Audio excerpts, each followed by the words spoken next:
Olá, pessoal, novamente na área para dar sequência ao nosso curso de Fisiologia Vegetal. Bom dia, boa tarde, boa noite a todos.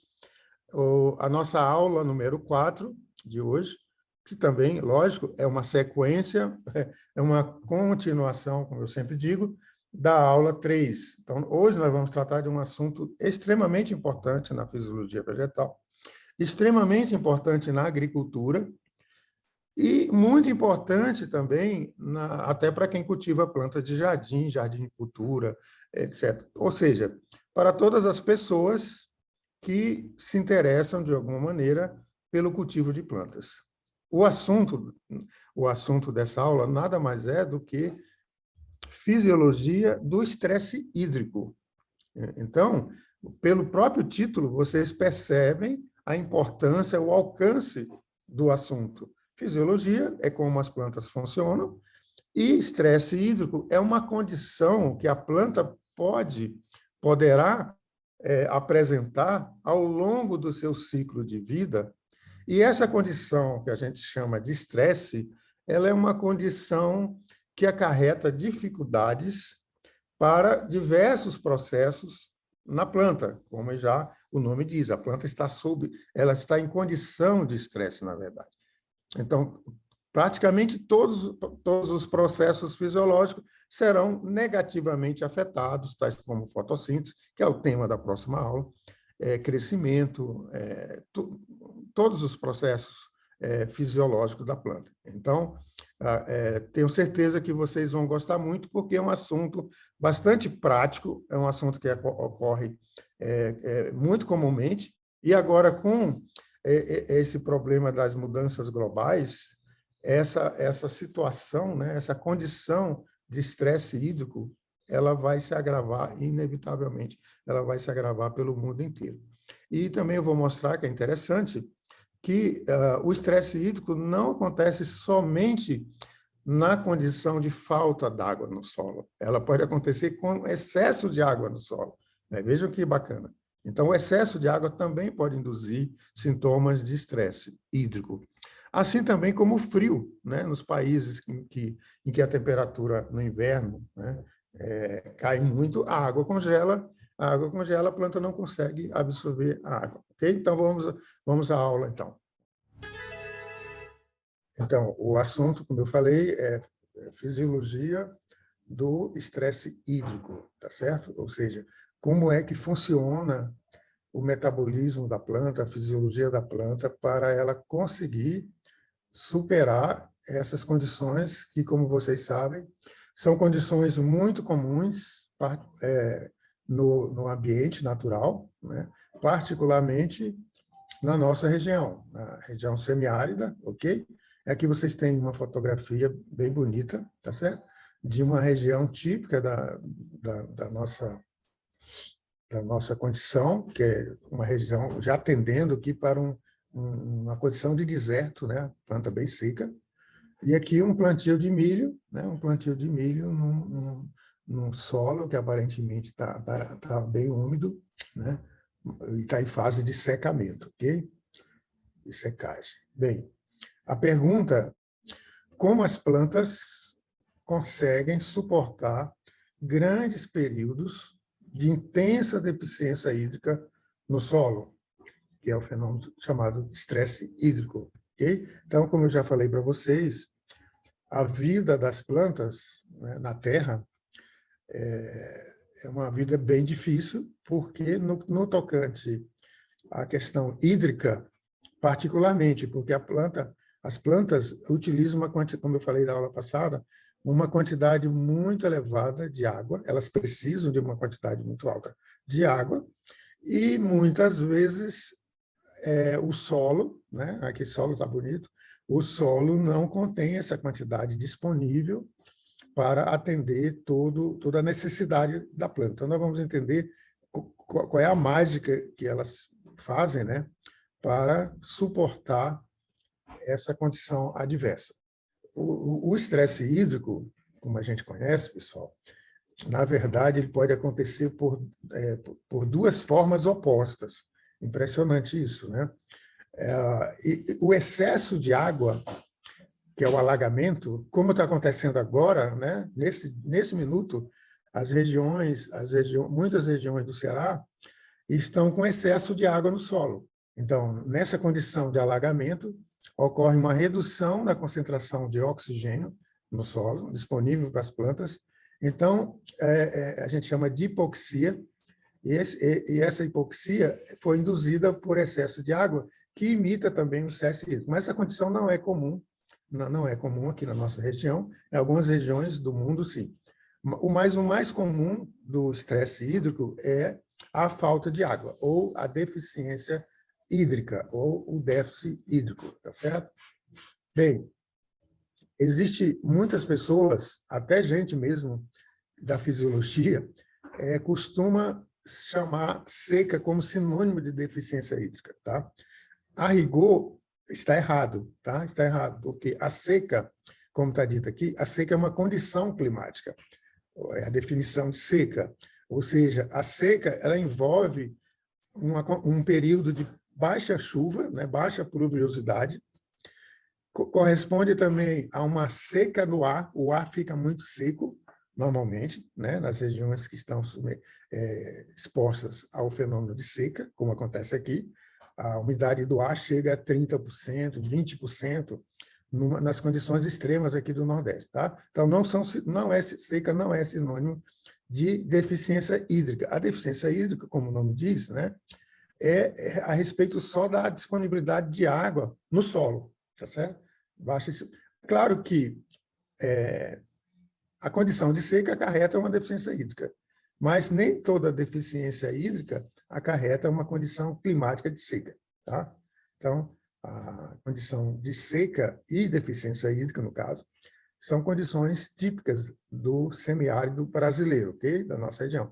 Falando nisso, a região semiárida do Nordeste, né, ela é uma região bastante grande, tá certo? Envolve cerca de 970 mil quilômetros quadrados, muito. Engloba a maioria dos estados nordestinos, com a exceção do Maranhão, que o Maranhão já faz parte aqui. Ele tem uma parte que lembra muito seca, né? Mas o Maranhão ele está mais para a região amazônica. E uma parte do estado de Minas Gerais. Essa região semiárida, ela tem uma média, essa isoeta é uma espécie de média pluviométrica de 800 milímetros. 800 milímetros é uma quantidade de chuva razoável, tá certo? Muita gente não sabe interpretar qual é a ideia de 800 milímetros. Então, uma chuva de 100 milímetros, pessoal, significa que se você tiver 1 metro quadrado, se você colocar 1 metro quadrado no solo, tá certo? Você faz aqueles açudezinhos de 1 metro quadrado, 1 metro por 1 metro, uma chuva de 100 milímetros, você vai ter depois da chuva, você vai ter uma altura de 10 centímetros. É bastante chuva, né? 100 milímetros, para um dia só. Professor, o que acontece quando o solo começa a secar? O que acontece com a água? Né? Com a água e com a planta, obviamente. Né?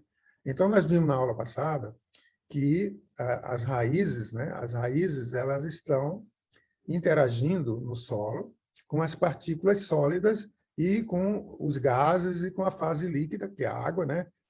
Que a gente chama solução do solo, que à medida que o solo vai secando, esse filme de água ele vai ficando mais estreito e a água vai sumindo dessa fase líquida do solo.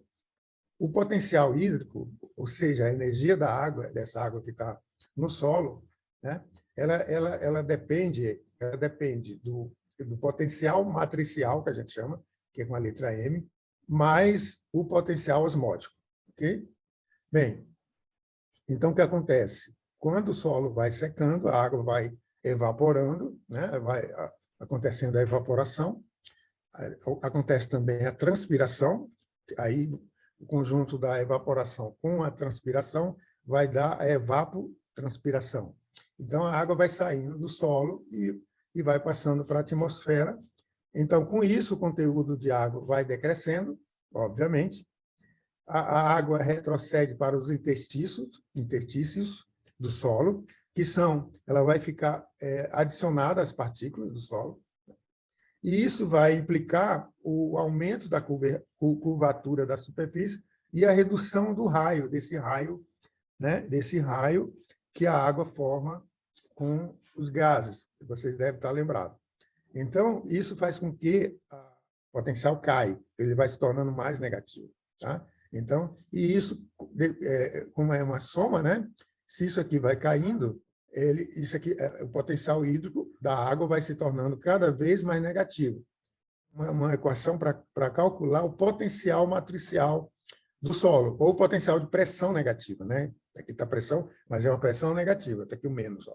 Ele é igual a 2 vezes T, que é a tensão superficial da água, aqui, é constante, né? Dividido pelo raio. Então, quanto menor o raio, esse raio que é dado pelo limite de absorção da água, quanto menor o raio, maior, quer dizer, mais negativo, vai ser o potencial de tensão ou o potencial matricial. Tá? Consequentemente, menor vai ser o potencial hídrico e mais difícil vai ficar, como foi mostrado na aula passada, mais difícil ficará, né, o transporte da água do solo para as raízes. Okay? E o que acontece, então, com a planta? Né? A gente viu o que acontece com o solo, mas o que acontece com a planta quando o solo seca? Tá? Então, a gente viu que no solo o potencial matricial reduz, se torna mais negativo. Consequentemente, o potencial hídrico vai se tornar mais negativo, né? E o que acontece com a plantinha? Acontece com a plantinha que menos água circula nas suas raízes e menos água circula nas suas folhas, ok? E isso implica que a água dentro da célula, ela reduz, e quando ela reduz, eu falei para vocês, as células sofrem aquele fenômeno que eu falei na aula passada, que é o murchamento, né? A planta começa a murchar porque reduz o conteúdo de água dentro da célula. Paredes celulares perdem o contato com o conteúdo celular, desgruda, aí dá essa sensação do murchamento. Então, na planta, o que acontece? Cai o potencial hídrico. Por que cai o potencial hídrico? Porque cai o potencial de turgor. O potencial de turgor, você deve lembrar, ele é dado pela pressão que a parede celular exerce sobre a água dentro da célula.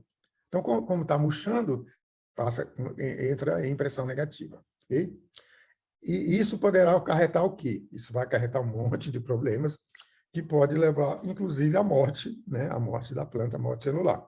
Isso vai depender da duração da seca, do período do ciclo da planta. Se a planta tem um período mais curto, né? Isso é uma estratégia que algumas espécies utilizam. Elas reduzem o seu ciclo de vida exatamente para não ter que enfrentar um período de seca. Tá? A combinação com outros fatores de estresse, por exemplo, o calor, se esse problema acontece, e normalmente na nossa região acontece num período quente, né, muito quente, e isso vai fazer com que a intensidade da deficiência hídrica aumenta, né, porque a planta vai ter que perder mais água, né, e depende da espécie, do genótipo.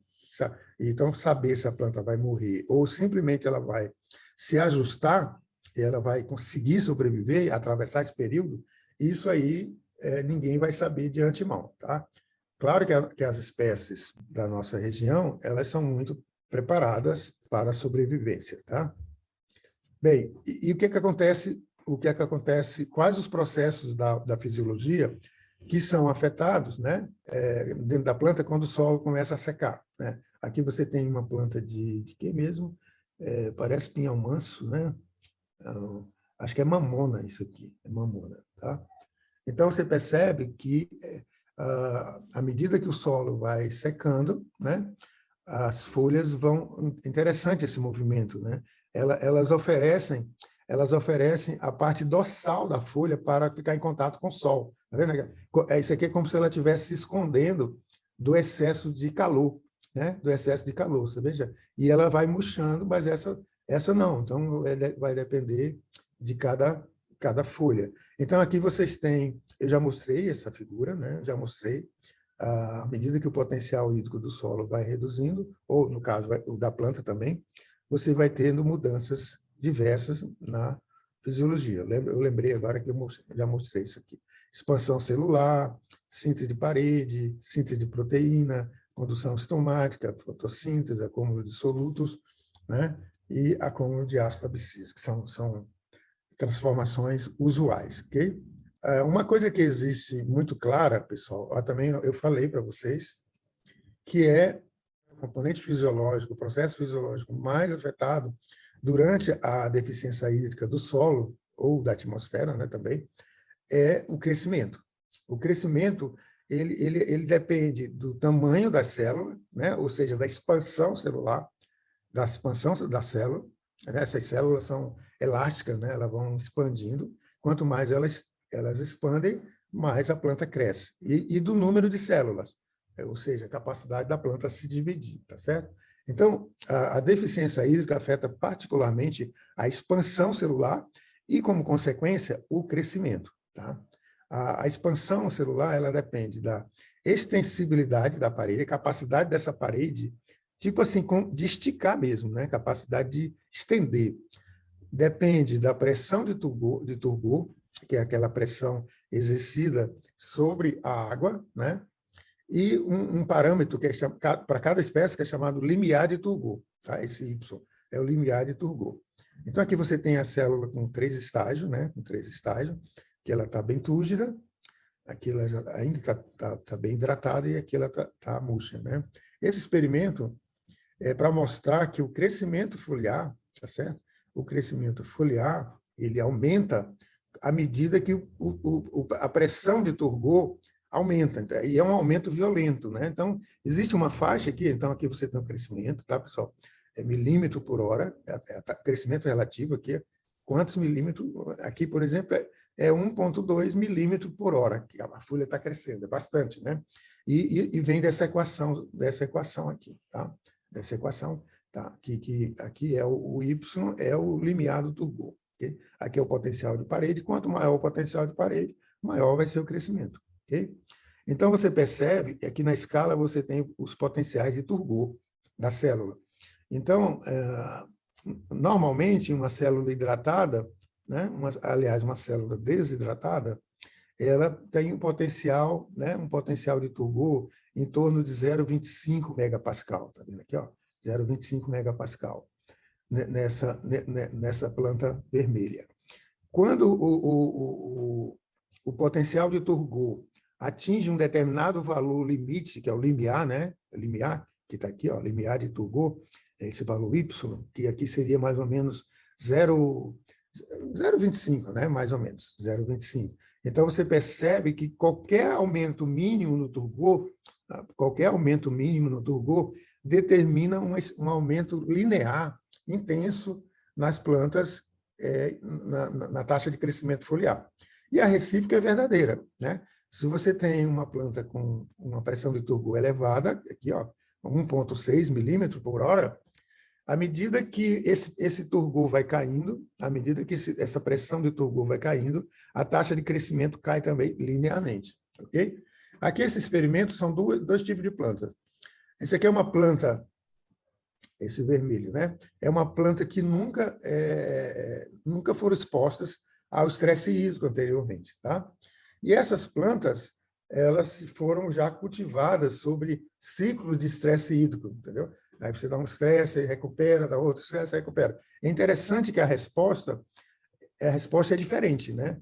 A planta que nunca sofreu estresse hídrico, tá certo? Ela é mais sensível ao estresse hídrico. Enquanto que as plantas que são cultivadas permanentemente, né? Ela tem um decréscimo, né? Tem um decréscimo um pouco mais lenta, a curva está mais inclinada, e o melhor, né? Você tem esse limiar de turgor muito maior, né? O Y vai estar aqui, ó. O Y vai estar em 0,3, aqui o Y está em 0,25.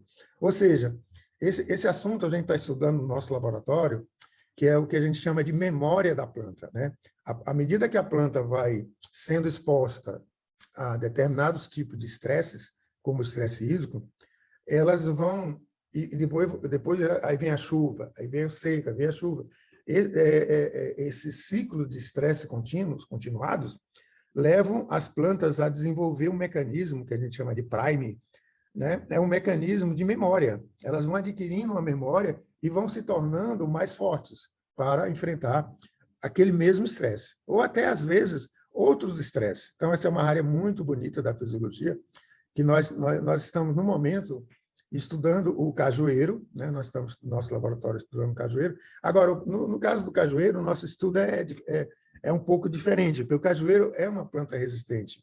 Ele já é resistente, já, né? Ao longo do ciclo de adaptação, seca, molha, ele se tornou uma planta muito resiliente. Mas, em compensação, isso aí é bom para eles, para a sobrevivência do cajueiro. É ótimo, né? O cajueiro não morre na seca, né? Mas, em compensação, quando você irriga o cajueiro, ou seja, quando você aumenta o potencial de turgor, tá certo? A resposta é como se a curva do cajueiro, pessoal, fosse bem deitada aqui, bem deitada, né?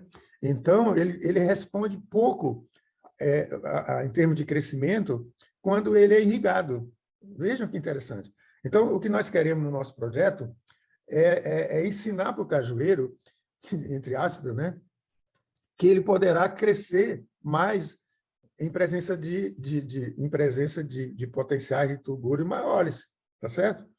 Por quê? Porque aí ele vai produzir mais, ok? Algumas espécies, muitas delas, né, apresentam um fenômeno muito importante para enfrentar a deficiência hídrica ou o estresse hídrico. Esse fenômeno é chamado de ajustamento osmótico. Ele pode proteger as plantas contra a dissecação durante o estresse, tá certo? Então, o ajustamento osmótico, como o nome diz, essas plantas, à medida que o potencial osmótico vai caindo no solo e vai caindo em algumas células, essas plantas também reduzem o seu potencial osmótico para permitir a entrada da água. Interessante isso, né? E esse fenômeno é chamado de ajustamento osmótico. Então, as plantas reduzem propositalmente, digamos assim, no sentido evolutivo, o seu potencial osmótico para sofrer esse fenômeno, ajustamento osmótico. Algumas plantas acumulam grandes quantidades de a gente chama de osmólitos compatíveis. Por que osmólitos compatíveis? Osmólitos porque são metabólitos que estão envolvidos com o potencial osmótico. Daí vem osmólitos. E compatíveis por quê? Porque eles não causam toxicidade quando se acumulam. Eles são compatíveis, tá certo? Esses osmólitos podem afetar o potencial hídrico, tornando-o mais negativo. Como eu falei, como é que eles vão tornar mais negativo? Reduzindo o componente de potencial osmótico. E esse processo é denominado, como eu falei, de ajustamento osmótico. Então, existem algumas substâncias aqui que eu listei que estão envolvidas, essas substâncias, com o fenômeno de ajustamento osmótico. Uma das substâncias mais empregadas pelas plantas é esse aminoácido, né? Ou aminoácido, pode não estar errado, chamado prolina, né? Prolina. Então, quando a planta está sofrendo desidratação, ela acumula esse osmólito, né? Que é um aminoácido livre. Por sua vez, o potencial osmótico vai reduzindo e a planta vai se ajustando, tá certo? Essa outra substância muito empregada, né? Essa aqui também, é a glicina betaína, né? Glicina betaína. Tá certo? Colina, essa outra substância também. Clorina betaína, que seria um misto, né? Pinitol, que é um álcool, né? Um açúcar. Manitol, né? Também são muito empregados, né? Rafinose, que é um açúcar. Essas substâncias estão envolvidas no mecanismo de ajustamento osmótico. Okay? Isso eu não falei. Então, como é que acontece esse ajustamento osmótico? Então, o ajustamento osmótico ele pode proteger as plantas contra a dessecação, conforme foi dito. Então, aqui você tem uma célula vegetal em que o potencial hídrico externo, né, potencial hídrico, é igual a menos 0,6 megapascal, que é essa água que ela possui essa energia.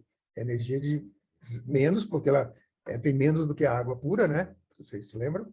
0,6 megapascal. E no interior do citosol, né, aqui você percebe que o potencial hídrico ele é mais negativo, menos 0,8, mais negativo. Ok? Então, o que acontece, como eu fui falado na aula passada, né? A água ela se movimenta, ela é transportada espontaneamente de um ponto onde ela tem mais energia para onde ela tem menos energia. Como o vacúolo também tem um potencial em equilíbrio com o citosol, ela vai entrar no vacúolo e vai inchar, né? Vai inchar. Então, aqui você está tendo um fenômeno de ajustamento osmótico causado por quem? Causado pela acumulação de cloreto, de potássio, de sódio no vacúolo, né? Então, essas substâncias são osmólitos, né? Estão envolvidas com ajustamento osmótico. Aqui você tem uma situação em que o potencial externo é mais negativo. A água tem menos energia, tá? Tem menos energia, menos 0,8. Aqui era menos 0,6. E o interior da célula está com menos 0,9. Então, você tem uma diferença menor, né, entre potenciais. Mas, mesmo assim, você ainda tem um potencial maior no meio externo. Pessoal, esse meio externo pode ser uma célula com a outra célula, que a água se movimenta célula a célula, tá certo? Então, essa célula aqui, comparando com essa, ela tem uma energia maior, né? 0,8, a água aqui tem uma energia maior do que a água que está aqui. Então, ela pode passar dessa célula para essa célula, ok? E percebam que aqui o ajustamento osmótico foi através da acumulação da glicina-betaína, aqui foi a prolina, né? E os cátions e ânions inorgânicos se depositaram, digamos assim, se acumularam no vacúolo. Então, o ajustamento osmótico possibilita que a planta continue absorvendo água, mesmo com o abaixamento do potencial hídrico do solo. Então, o solo, a água está bastante negativa, mas é como se a planta cria um mecanismo para favorecer, tá certo? A entrada da água, quer seja do solo, para a raiz, quer seja entre células da raiz. Isso aqui é um experimento que a gente fez, nós fizemos no laboratório, né, com o cajueiro, com mudas de cajueiro. Então, essas plantas aqui permaneceram, acho que 29 dias, isso, sem receber água, só com a água desse inicial, né, 29 dias que a gente chama de suspensão da rega. E aqui são plantas irrigadas, né, todo dia sim, dia não, né? E essas plantas, depois de 29 dias, elas foram recuperadas, aquilo que eu falei, elas foram recuperadas por 4 dias, lá, 5 dias, tá certo? 5 dias.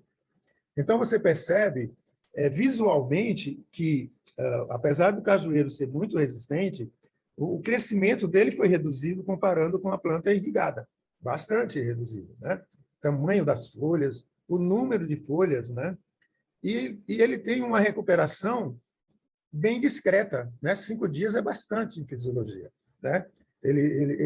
Por quê? Porque essa planta já está habituada, a gente usa, ela já está adaptada a essa condição de seca. Então, a sua resposta é muito lenta quando ela passa por uma condição irrigada, ok? Então, o que nós queremos no nosso projeto é exatamente fazer com que essa planta recuperada, né, ela atinja rapidamente a planta controle, né? Ou seja, que ela cresça mais rápido, né? Ela cresça mais rápido. E aqui nós fizemos uma caracterização, né, do potencial hídrico foliar, tá vendo? O potencial hídrico da planta sob deficiência hídrica, a gente não pode falar que essa planta está estressada, tá, pessoal? A gente não sabe, tudo indica que não, tudo indica que não, que ela está apenas em processo de aclimatação a essa condição. Então, o potencial hídrico, na condição irrigada, é cerca de menos 0,8 megapascal, mais ou menos, e ele vai para menos 1,5, quase dobra, né, negativamente. Então, quer dizer, na verdade, a planta sente a deficiência hídrica, e quando você reidrata essa planta, ela recupera uma parte, né, recuperou bem, mas vocês percebem que esse potencial hídrico ainda está bem mais negativo do que as plantas irrigadas. Então, traduz o tamanho. Aí, né, nós medimos também o potencial osmótico, para saber se o cajueiro fazia, né, ajustamento osmótico. Nós já tínhamos estudado um pouco. apesar de que acumula prolina, acumula glicina betaína, mas o ajustamento osmótico do cajueiro é muito discreto, tá? Ou seja, não é uma planta que usa como estratégia o ajustamento osmótico. Interessante isso, né? Na condição de seca, tá? As folhas desidratam ligeiramente, né? Isso aqui é muito pequena, essa queda, ela continua bem hidratada e, como mais uma vez, né, a recuperação também é discreta, ok? Bem, então, o cajueiro ele usa mais uma estratégia que a gente vai ver em seguida, que é de fechamento estomático, né? Usa demais. Bem, então, a deficiência hídrica afeta, como a gente viu naquele slide, vários processos, incluindo a fotossíntese, que é um dos mais importantes, né? Que é um dos mais importantes para o crescimento e para a produção, né? Essa figura, o girassol, né? Aqui, nesse eixo, você tem a velocidade de expansão celular, né? Ela atinge o valor máximo num potencial hídrico de menos 0,3 megapascal, né? Negativo, está bem por aqui. Mas uma mudança mínima, pessoal, uma mudança mínima, né?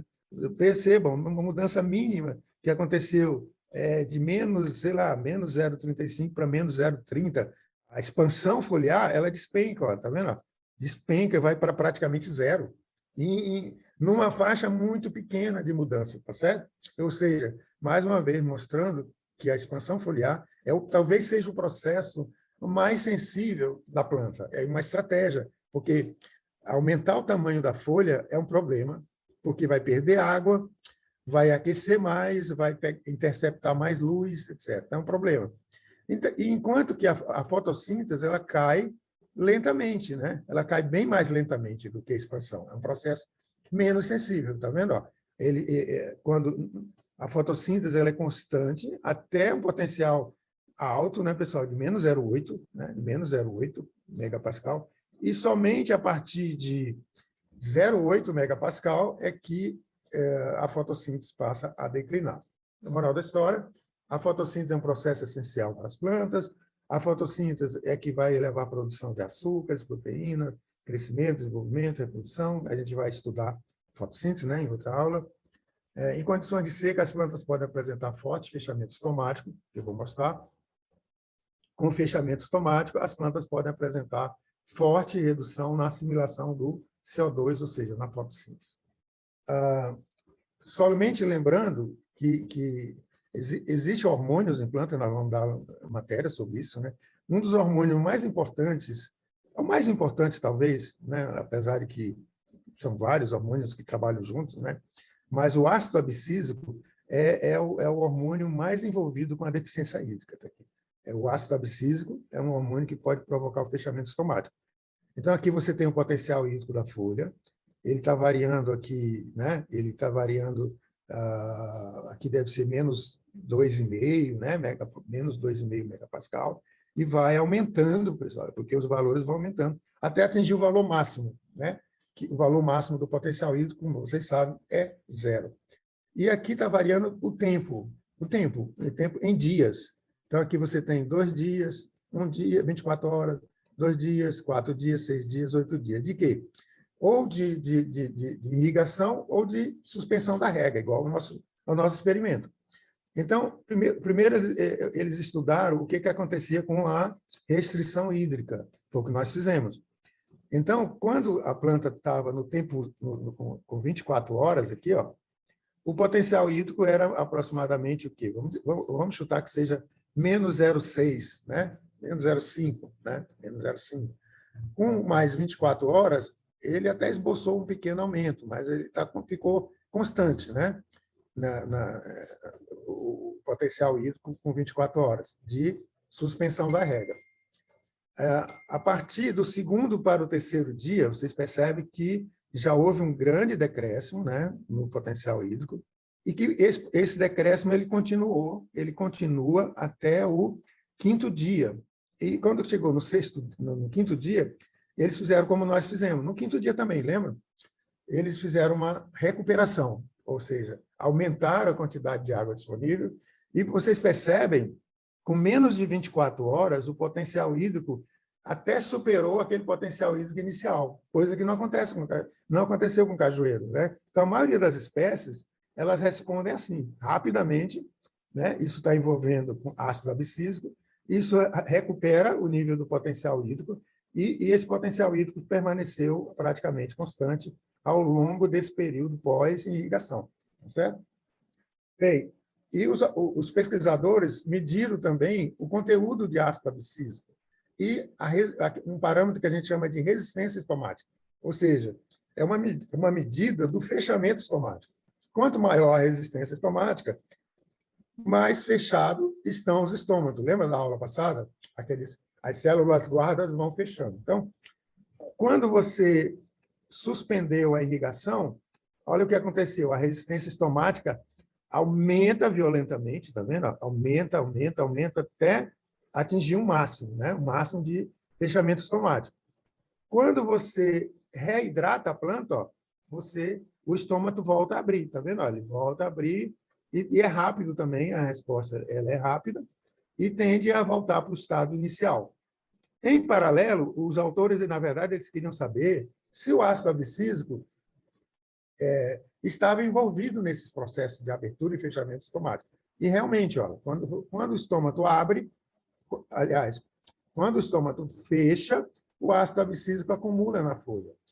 Quando o estômago abre, o ácido abscísico vai reduzindo. Tá? Então, moral da história, o ácido abscísico é um forte regulador da abertura e fechamento dos estômagos. Okay? A deficiência hídrica ela causa uma série de problemas, obviamente, né, nas plantas. Aqui é um dos problemas, que é déficit hídrico pode causar desbalanço energético e o acúmulo de espécies reativas de oxigênio, tá certo? Esse acúmulo de excesso de energia. Então, as folhas estão expostas à luz solar, nós vamos estudar isso aqui, e existem algumas reações chamadas reações de luz, que ocorrem no estilacóide, lá nos cloroplastos, que a gente estudou. E essa luz ela é captada, essa energia ela é captada, energia luminosa, e ela é convertida e produz oxigênio durante a fotossíntese, consome água. Tá? Isso leva à produção de energia na forma de ATP, tá certo? E NADPH. Em paralelo, o gás carbônico está sendo assimilado nas reações estromais para a produção de açúcares, né? Açúcar que vai levar aminoácidos, que vão levar lipídios, proteínas. Ou seja, isso aqui é uma condição normal. O que acontece, eu acho que tem aqui, com a seca ou com a deficiência hídrica, né? Então, você tem... O primeiro efeito marcante é o fechamento estomático induzido pela seca. Então, quando ocorre fechamento estomático, então cai a entrada do CO2, né? O que acontece? Consequentemente, não vai haver, né, essas reações de fixação do carbono. Então, você não vai ter entrada do CO2, se não vai ter entrada do CO2, não tem saída de carboidrato, de açúcares, e vai faltar sacarose, vai faltar aminoácido, tá certo? Esse é um problema muito sério que ocorre na deficiência hídrica. Por quê? O problema começa a piorar, pessoal, nem tanto porque deixa de sintetizar, de fixar carbono, é porque essa energia que veio da luz, essa energia começa a acumular na célula, né? Começa a aumentar o nível, né? O estado energético da célula. E esses compostos com alta energia vão levar à formação de radicais livres. E esses radicais livres, qual é o problema deles? É que eles são tóxicos na célula. Então, eles vão oxidar proteínas, DNA, RNA, etc., etc., e isso leva à morte celular. Okay? Então, tudo começou com a seca, depois com o fechamento estomático. Okay? Essas são chamadas espécies reativas de oxigênio, né? Esses radicais livres. Antigamente chamava radical livre. Tá? Então, é uma classe importante, né, de radicais livres. Então, em condições de déficit hídrico, o excesso de energia pode levar à formação das espécies reativas de oxigênio, em português, EROS. As espécies reativas de oxigênios possuem elétrons desemparelhados, né? E são muito instáveis, então elas são muito reativas. São muito reativas, e como foi mostrado aqui. Ó. Aqui você tem o oxigênio, que tudo começa com a molécula de oxigênio. essa molécula de oxigênio tem, né, você percebe aqui, tem 2 elétrons aqui emparelhados, né, e 2 compartilhados aqui com outro átomo de oxigênio. Então, quando esses elétrons são excitados por energia, eles vão formar substância extremamente reativa. Isso aqui é um radical chamado radical superóxido. Tá? É um ânion, na verdade, mas ele é um radical também. Então, tem o superóxido, tem o peróxido, que é muito conhecido, né? O peróxido de hidrogênio, e aqui tem o mais reativo de todos, que é o radical hidroxilo. Está errado aqui, tá, pessoal? É hidroxilo. Tá? Então, a reação corre assim, ó, nessa direção. Então, o oxigênio, ele em presença de um excesso de elétrons, esses elétrons vão bombardear esses elétrons aqui e vão provocar a formação desses radicais. Então, primeiro forma o superóxido, aí mais elétrons, esses mais elétrons vão formar o peróxido de hidrogênio, né, que é a nossa água oxigenada, que vai formar o hidroxilo, e isso poderá, né, numa boa situação, se essa célula tiver um bom sistema antioxidante, vai formar água, que é uma beleza para a planta, né? Voltar a formar água, ok? Bem, isso aqui é um trabalho publicado, né? Já meio antigo, né? 2009, tá, na Plant Breeding. É um trabalho feito com plantas jovens de tabaco. O que os autores fizeram? Eles superexpressaram geneticamente, né? Eles fizeram uma biotecnologia para superexpressar um gene que codifica a proteína ascorbato, peroxidase de ascorbato, né? Que é essa aqui, que é um gene. Então, o título já diz tudo, né? A superexpressão do gene, né? Da peroxidase do ascorbato, extraído dessa planta aqui, Populus, né? Em planta de tabaco, aumenta a tolerância ao estresse, né? Aqueles falaram o estresse de tudo, né? Mas deveria ser o hora estresse, ou hora tolerância, né? Tolerância ao estresse de água, tá certo? Então, vocês percebem que essa aqui é a planta transgênica. Essas plantas foram submetidas a um período muito longo, porque o tabaco é uma planta sensível. 21 dias de deficiência hídrica, tá certo? Nesse vasinho, né? Bastante coisa. Vocês percebem que a planta não transformada, ela já está bastante murcha, né? Bastante murcha, e enquanto que a planta transgênica manteve, né? o seu turgor. Então, o que aconteceu foi isso aqui, tá? Então, a seca, o fechamento estomático, afeta a fotossíntese, que vai levar a excesso de energia, que nós já falamos, e excesso de energia leva à formação de radicais livres, né? Esses radicais livres vão causar danos, né? Que a gente já sabe, mas se as plantas tiverem um bom sistema, como o cajueiro tem, né? O cajueiro tem um sistema antioxidante fantástico, tá? Então, esse sistema antioxidante vai e retira, remove, né? Remove e protege a planta, então, contra os efeitos, né? Dessas espécies reativas de oxigênio, tá? Existem algumas proteínas também que são especiais na proteção contra a deficiência hídrica e o dessecamento.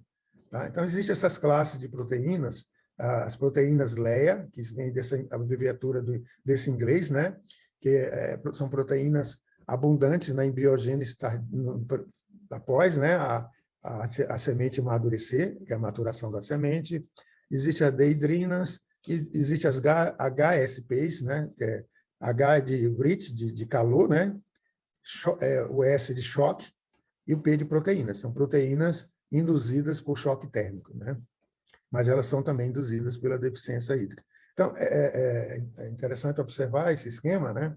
Que quando essas proteínas são sintetizadas, aqui seria uma HSP70, né? Que é muito famosa, tá certo? Elas são sintetizadas nos ribossomos, elas vão sofrer um processo de processamento, né?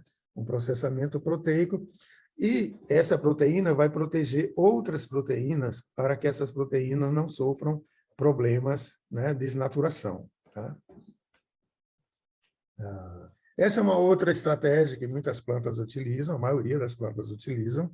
Elas utilizam diversas estratégias para suportar, para fazer frente à deficiência hídrica, tá certo? Então, uma das saídas que elas utilizam é restringir, né, o crescimento que eu falei, elas restringem o crescimento foliar, mas elas conseguem aumentar o nosso feijão de cada dia. Ele faz isso. Quando ele está na condição de deficiência hídrica, ele reduz o tamanho das folhas, né? É uma resposta, digamos, generalizada, a redução do tamanho. Mas o que é impressionante no feijão é que eles não reduzem o crescimento das raízes. Pelo contrário, eles estimulam o crescimento radicular, como se fosse a busca de água, né? A busca de água. No fim, mas a planta não pensa como a gente pensa, tá, pessoal?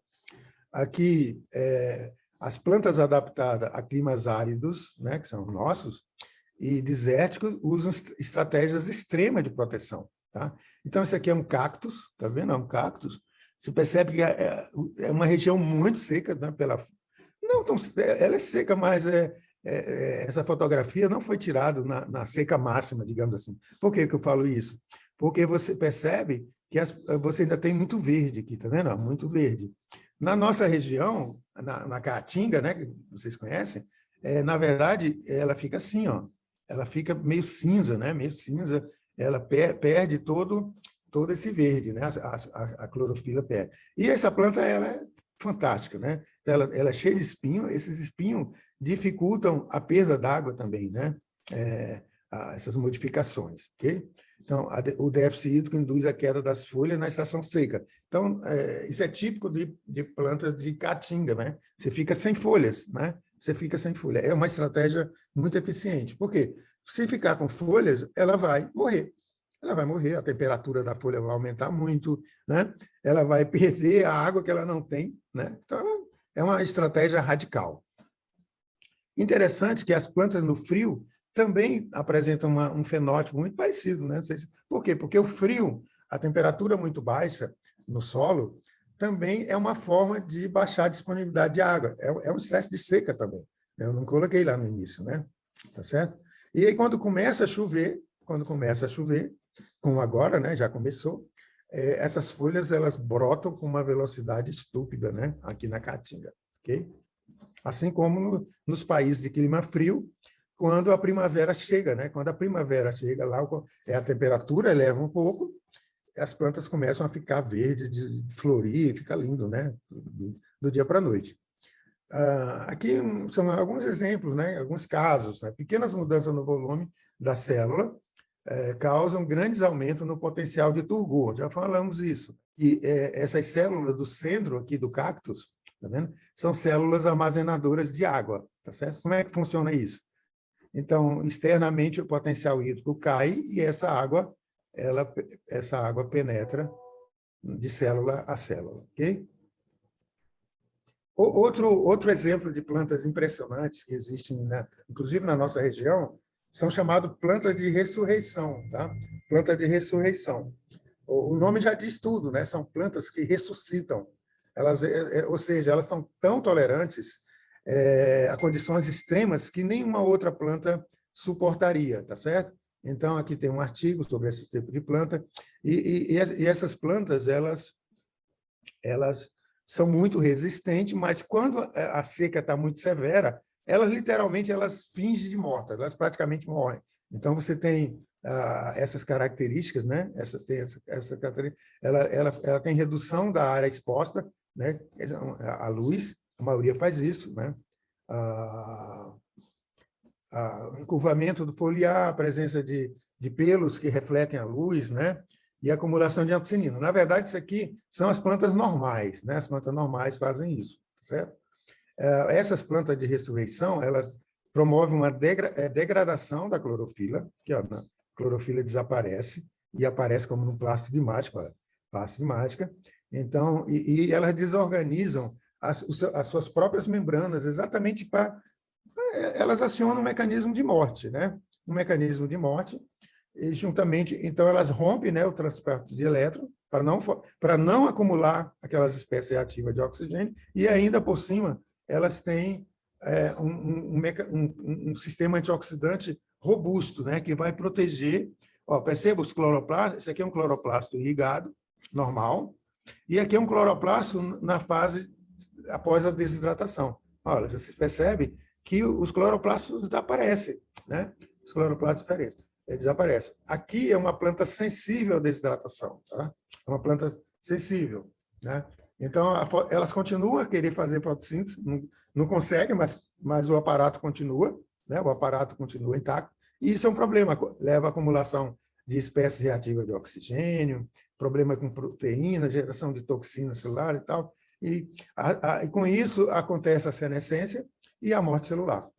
Então, aqui é uma quase morte celular, mas o que acontece? A condição, vocês percebam que isso aqui em inglês é o conteúdo relativo de água, né? É uma medida do grau de hidratação. Então, você percebe que uma planta hidratada, né? Ela tem próximo de 100%, 90% de conteúdo relativo de água. À medida que ela vai secando, pessoal, olha só, ele vai atingindo valores de 20%, até menos de 10%, é um valor muito baixo. Então, essas plantas de ressurreição, digamos assim, é o exemplo maior, né, de adaptação. Aqui o nosso mandacaru, que são plantas CAN, né? São plantas que elas têm um mecanismo especial de sobrevivência nessas regiões desérticas, né? Elas são meio suculentas, tá vendo? Bem suculenta, acumula muita água e tem uma estratégia, aqui é a bromélia, né? São um tipo de bromélia convivendo com o mandacaru em cima de pedra, pessoal. Isso é uma região deserta, né? Essas plantas são fantásticas, como eu falei, né? Elas têm um mecanismo. Esse CAN, adiantando para vocês, o C vem de crassulácea, o A de ácido e o M, metabolismo. Metabolismo ácido das crassuláceas. As crassuláceas, porque são as mais importantes, né? Então, elas têm um mecanismo totalmente diferenciado. Elas abrem o estômago à noite e fixam CO2 à noite. Durante o dia, elas fecham o estômago. Então, elas evitam perder água durante a fase crítica, né? Aqui uma coisa incrível, né? As plantas CAN, elas têm uma média de perda de 50 gramas de água por cada grama de CO2, tá certo? Enquanto que uma planta comum, né, uma planta C3, esse valor aumenta 10 vezes para 500 gramas de água por grama de CO2. Então, com isso, elas são muito econômicas e, com isso, elas conseguem sobreviver nessa condição extrema, que são as condições de deserto. As plantas C4 são plantas que também já desenvolveram o mecanismo de tolerância, né? E as C3 são, digamos, a classe mais suscetível, tá certo? Ok, pessoal? Então, esse é o assunto que eu tinha para passar para vocês, que são mecanismos fisiológicos ligados ao estresse hídrico, né? Quer seja a suscetibilidade, né? Quer seja a tolerância. A tolerância é uma palavra muito forte. Quando eu digo que o cajueiro é tolerante ao estresse hídrico, ele é porque tolerância é uma característica genética. Todas as sementes do cajueiro carregam genes, né? Genes ligados à tolerância. Enquanto quando eu falo tal espécie é resistente à deficiência hídrica, a resistência ela pode se dar somente num determinado momento, numa determinada geração. Não é necessariamente uma característica genética, transmissível de pai para filho. Okay? Então, existe uma diferença muito grande, as pessoas confundem, né, entre tolerância à seca e resistência à seca. Você pode ser resistente durante um ano, mas precisa ver na genética, a herança daquele caráter, para saber se vai, né, se vai passar de pai para filho, como eu falei.